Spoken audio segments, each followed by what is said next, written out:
वसूली के लिए निर्धारित लक्ष्य की प्राप्ति के लिए अवकाश के दिन भी नगर निगम के कैश काउंटर खुले रहे। राजस्व उपायुक्त के अनुसार इस वित्तीय वर्ष के लिए 350 करोड़ का लक्ष्य दिया गया था, जिसमें 135 करोड़ की राजस्व वसूली की जा चुकी है। नगर निगम का राजस्व अमला शनिवार को अवकाश के दिन भी रोजाना की तरह कार्यालय में काम करता दिखाई दिया। दरअसल राजस्व वसूली का लक्ष्य 350 करोड़ है, जिसकी प्राप्ति के लिए अमले को अवकाश के दिनों में भी कार्यालय बुलाया गया एवं मैदानी अमले को भी राजस्व वसूली का दायित्व दिया गया। राजस्व उपायुक्त पीएन सनखेरे ने बताया कि इस वित्तीय वर्ष के लिए दिए गए लक्ष्य में से 135 करोड़ रुपए की वसूली हो चुकी है और शेष राशि भी निर्धारित समय तक वसूल कर ली जाएगी। दिसंबर माह में हमारे द्वारा कुल टारगेट 40 करोड़ वसूली का रखा गया है, जिसमें संपत्ति कर, जल शुल्क और डोर टू डोर का 25 करोड़ का टारगेट निर्धारित किया गया है। इसके लिए हमारे सभी अमले को हमारे द्वारा शनिवार अवकाश दिवस में भी काउंटर खोलने और रेवेन्यू वसूली के कार्य में लगाया गया है।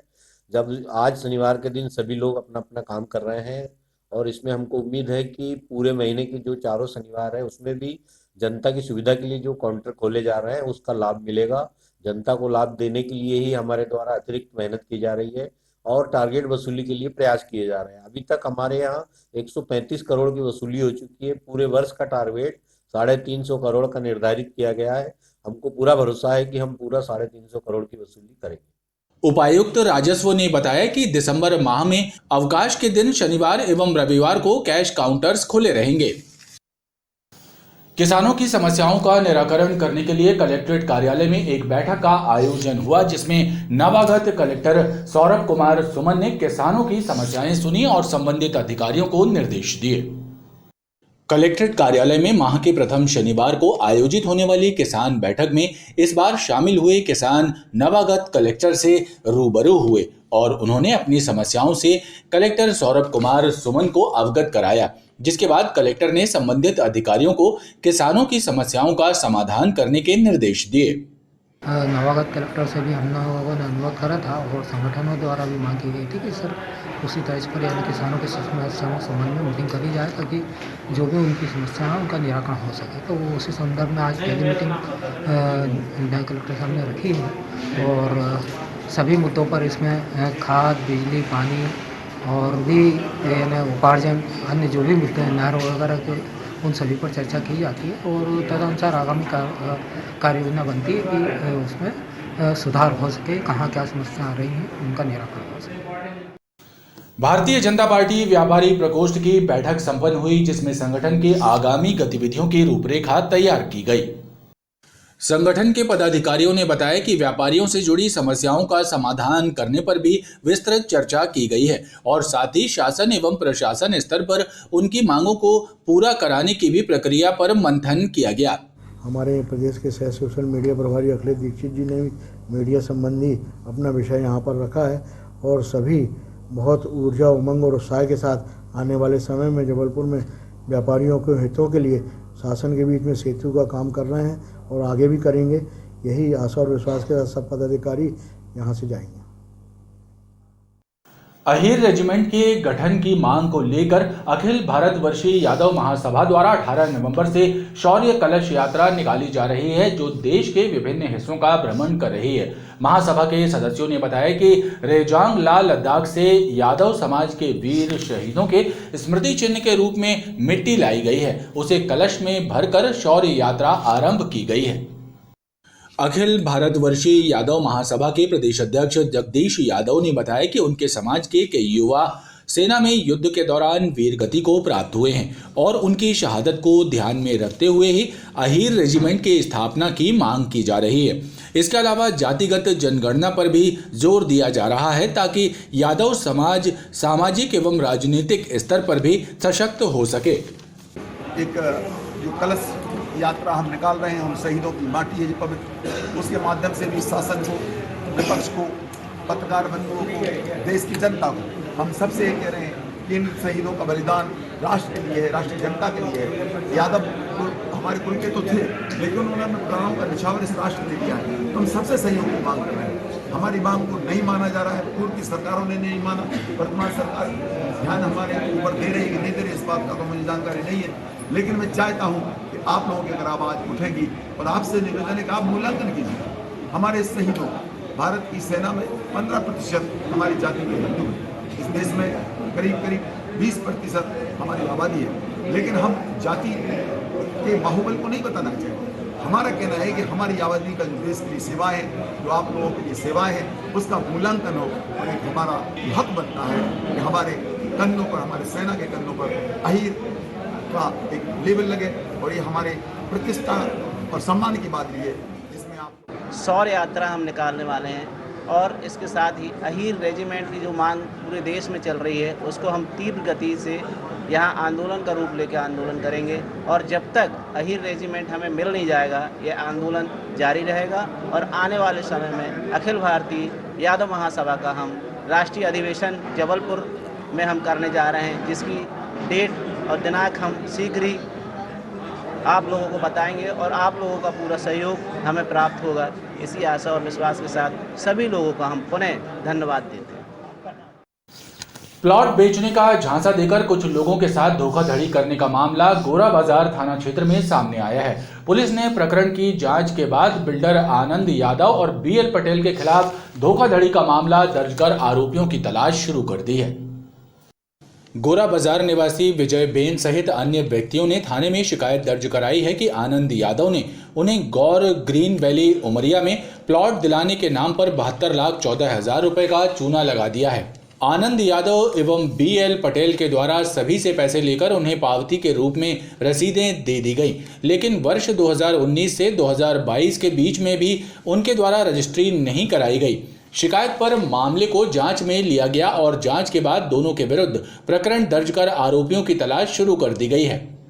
आनंद यादव ने इनसे कहा कि हम प्लॉटिंग का काम करते हैं और आपको प्लॉट की आवश्यकता हो तो हम दिलवा देंगे करके। उसने जो है गौर ग्रीन वैली और अंशिका डेवलपर्स कैसे 2 कॉलोनियों के बताए जहां पर जो है प्लॉटिंग करके प्लॉट्स बेचे जाने का बताया। और जो है वर्ष 2019 से लेकर के 2020 तक ये फरियादी विजय बेन और विजय बेन के अतिरिक्त अन्य 11 लोगों के द्वारा जो है प्लॉट खरीदने के लिए अनुबंध किया गया, पैसे दिए गए, राशि दी गई, कुछ चेक के माध्यम से, कुछ कैश और कुछ फ़ोनपे के माध्यम से।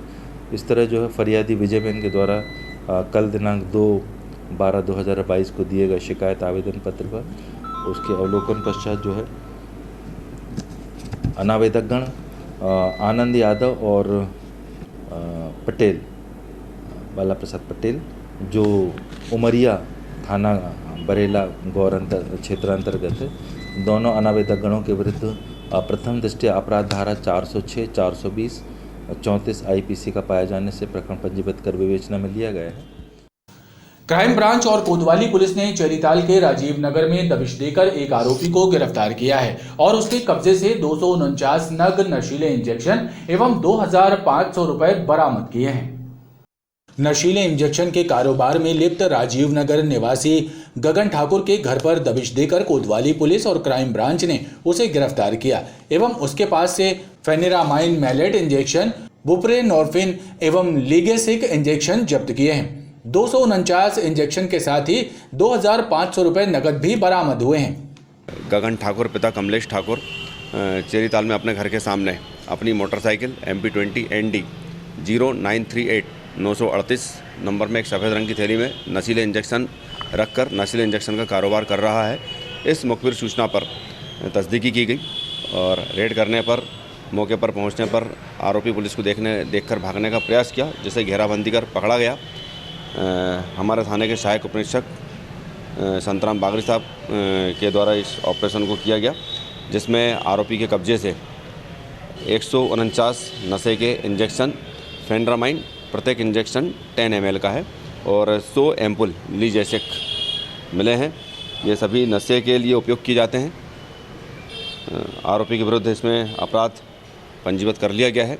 आरोपी को गिरफ्तार कर लिया गया है। पिछला रिकॉर्ड भी है। हाँ, आरोपी आपराधिक रिकॉर्डेड है। इसके विरुद्ध थाना कोतवाली में लगभग 16 अपराध पंजीबद्ध हो चुके हैं, जिसमें धारा 302, 327, 34 आबकारी एक्ट, चाकूबाजी, मारपीट, इस तरह के मामले हैं। पुलिस के अनुसार आरोपी गगन आपराधिक प्रवृत्ति का है और उसके विरुद्ध 16 आपराधिक मामले दर्ज हैं। उदयनगर स्थित तालाब में एक व्यक्ति का शव मिलने से सनसनी फैल गई। रांची पुलिस ने बताया कि मृतक की शिनाख्त नहीं हो सकी है और शव भी 2 से 3 दिन पुराना बताया जा रहा है। उदयनगर स्थित तालाब में एक व्यक्ति का शव उतराते हुए मिलने की खबर फैलते ही मौके पर लोगों का हुजूम लग गया। इसकी सूचना रांची थाने में दी गई, जिसके बाद मौके पर पहुंची पुलिस ने गोताखोरों की मदद से शव को बाहर निकलवाकर पोस्टमार्टम के लिए भेजा। वहीं मृतक की शनाख्त नहीं हो सकी है। पुलिस द्वारा अज्ञात व्यक्ति की पतासाजी के प्रयास शुरू कर दिए गए हैं। रांची थाने की पुलिस आके अभी मुलाकात कर रही है। अभी पता नहीं है ये लाश किसकी है। 2-3 दिन पूर्व की यह लाश है। इस्माइल आ रही है इस लाश से, यहाँ पे पड़ी हुई है, अभी पुलिस जांच में लगी हुई है। बिल्लाबोंग हाई इंटरनेशनल स्कूल एवं कैंगरू किड्स स्कूल का वार्षिक खेल उत्सव धूमधाम के साथ संपन्न हुआ। वार्षिक उत्सव में खेलों के साथ ही सांस्कृतिक कार्यक्रमों का भी समावेश रहा। बच्चों द्वारा दी गई शानदार प्रस्तुति ने सभी का मन मोह लिया। तिलवारा रोड स्थित बिल्लाबोंग हाई इंटरनेशनल स्कूल एवं कैंगरू किड्स स्कूल के वार्षिक खेल उत्सव का आयोजन किया गया। कार्यक्रम का शुभारंभ मुख्य अतिथि मेजर जनरल आरपी सिंह एवं एसपी सिद्धार्थ बहुगुणा के मुख्य आतिथ्य में हुआ। स्कूल के नन्हे बच्चों ने shikara race, Bengali couple race, Mowgli race में हिस्सा लिया, तो वहीं ट्राइबल वेडिंग रेस और नागालैंड की जनजातियों की एक्सप्रेस दौड़ ने दर्शकों को आनंदित कर दिया। इस दौरान बच्चों के द्वारा अनेकता में एकता का संदेश देने वाले सांस्कृतिक कार्यक्रमों की शानदार प्रस्तुति देकर समा बांध दिया।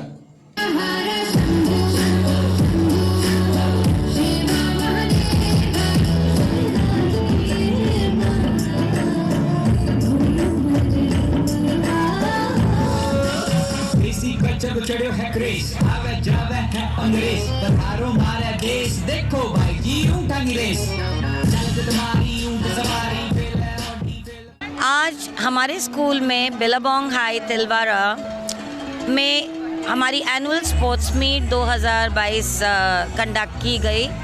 So it was a combined function for Kangaroo Kids International School as well as Billabong High School. Our chief guest for the function was Mr. R.P. Singh, Major General R.P. Singh, and who, being an Armyite, loved our theme, which was Incredible India. There was a lot of sporting events which our children handled with a great amount of zeal and energy, and the amazing cultural show put up by the children. Races बहुत सारी हुई, Kashmiri, Rajasthani, pre school के बच्चों ने participate किया, बड़ों के बच्चों ने hurdles, relay, segway race, skating races उसमें समा बांध दिया। उसके बाद अब पूरा कल्चरल इवेंट स्टार्ट हुआ, जिसमें फेस्टिवल्स, फोक संस्कृति जो हमारी इंडिया की वो दर्शाई गई।